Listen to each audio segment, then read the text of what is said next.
The World Series Game 1 is tonight. Tampa Bay Rays versus Los Angeles Dodgers.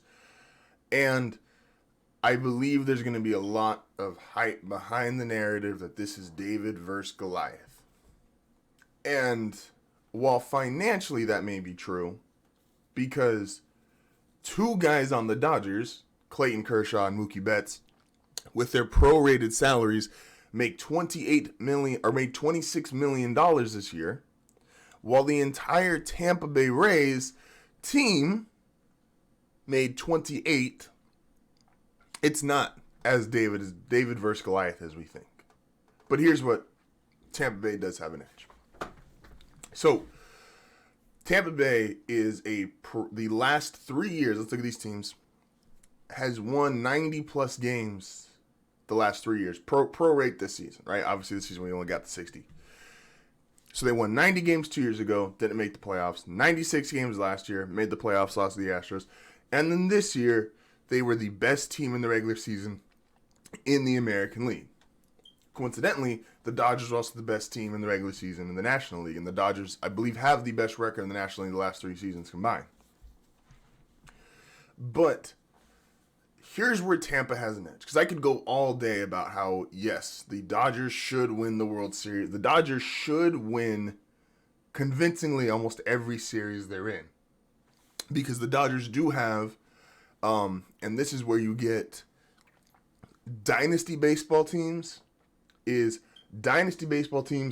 only got a hit on a couple of their draft prospects. Right? The Yankees will always have money. The Yankees will always have money. That's never going to change. But when were the Yankees a dynasty? When they hit on Jeter and Rivera and Pettit and Jorge Posada. I almost forgot his name. I was going to call him Rivera. That's when they became a dynasty. Because then they could bring in the high-priced starting pitchers because they already had a core of guys they drafted. Boom. Dynasty, 4 rings. Take even the last Yankees championship team. And you could argue, all right, well, they paid for Teixeira, and A-Rod was obviously a big-time free agent. But they also had Jeter was obviously still there. The core 4 was still there. Cano was turning into a big-time player, if not arguably the best player in the sport for a duration of the time. Brett Gardner was a huge impact on that team. They had a bunch of relievers, a David Robertson, even Jabba Chamberlain for a couple years, that were homegrown guys, and that's what helped turn them into a championship team. Give me 1 second, you guys. Sorry, my throat's a little... There you go, apologize. So, with that being said, the Dodgers right now have that same formula. They do. And you could also throw in, they're not as dynastic, but even if you look at the last couple World Series championships, if you take teams like the Astros and the Cubs, they have the money. The Cubs drafted really well, had all those position players who were homegrown, and were able to go out and get a John Lester. We're able to go out and get these other starting pitchers, able to go out and get an Aroldis Chapman to help close out the games.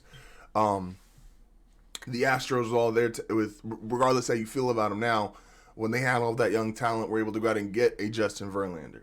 That's how baseball works. So the Dodgers have a Corey Seager, who they drafted, a Bellinger, who they have that's homegrown. Even someone like Justin Turner, who isn't through and through their farm system. Justin Turner was not this player on the Mets as he was on the Dodgers. And then obviously Clayton Kershaw. And then you go out and you get some big-time guys like, over the years, a Mookie Betts. Having the trade capital to go get a Manny Machado, having the financial ability to go essentially trade in and out these superstars. So the Dodgers should win because they have the formula for a normal dynasty or championship team in Major League Baseball.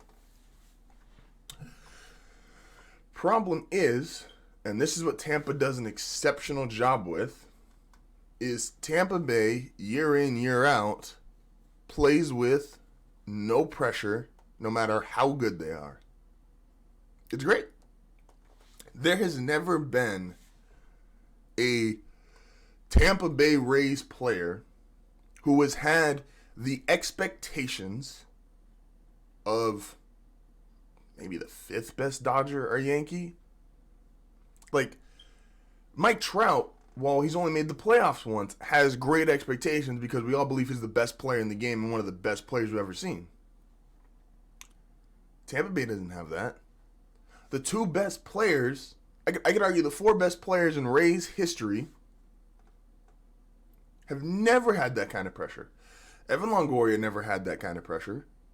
Even when the Rays did not make the playoffs, there wasn't pressure on him. Even when he got a $100 million contract, the Rays don't pay guys. The Rays don't have the financial capital to compete with the Yankees or the Red Sox. Every single offseason, the Yankees, Red Sox get a new free agent. Baltimore is really good for a couple years. There was never this immense pressure on Evan Longoria. There was never this immense pressure on David Price. And I'm speaking about the media on a national level is critiquing you. I'm not talking about the pressure these guys have on themselves. And the Rays had the best record in baseball one year. There was no... Evan Longoria didn't get the same kind of heat an Alex Rodriguez or a Robinson Cano or a Derek Jeter or a Mike Trout or a Clayton Kershaw. He doesn't have that kind of pressure on him. So when you are Tampa Bay, your biggest factor in this World Series and your biggest factor as a franchise is there is no pressure on you, especially in comparison. Like, the Dodgers are supposed to be here. The Dodgers are supposed to win this. Like, Game 1 tonight. Game 1. Starting pitchers announced. Clayton Kershaw, Tyler Glasnow. Who do you think there's more pressure on? Tyler Glasnow, who is the former Pirates prospect turned semi-ace. You could argue the Rays have 3 aces between him, Snell, and Charlie Morton. One of their 3 aces versus Clayton Kershaw, a guy who's making almost as much as your whole team, is in a different category in terms of the legacy meter. And oh yeah, the guy who is notorious for terrible playoff pitching performances. Who do you think there's more pressure on? The Dodgers should win this series. The Dodgers should be the best team in baseball. They have the money. They've hit well on draft picks. The organization is well run. Like, they should be here. Nothing about Tampa Bay says they should be here. Tampa Bay has a rookie hitting in their third hole. They have a rookie who has produced 25.6% of their runs this year in the playoffs. And the Dodgers have Seager and Turner and Betts and oh my gosh, and Bellinger. Like, this is going to be, if I gave you my, and I have Tampa Bay winning tonight, and I have Tampa Bay winning the series in 6. If I were to tell you what the number one factor in this whole series is, it's not Betts, it's not Cody Bellinger, it's not Tyler Glasnow or Blake Snell or Charlie Morton or Randy Arozarena, it's not Corey Seager, it's not Justin Turner, it's not Will Smith. The pressure that the Dodgers have, can they finally break that pressure? They don't have to play the Astros, who, why did the Astros win? Oh, the Astros cheated. Why did the Red Sox win a World Series against them? Oh, well, we think the Red Sox cheated too because Alex Cora was a part of that. Last year, they were just flat out beaten by the Nationals.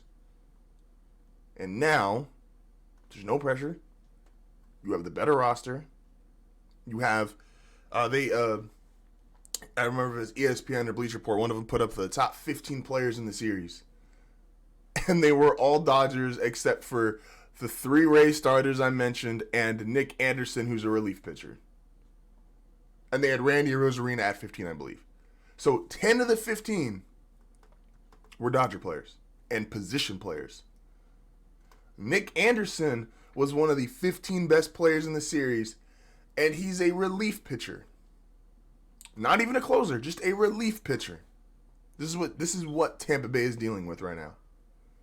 This is what this series is. And, man, it's just Tampa Bay in 6.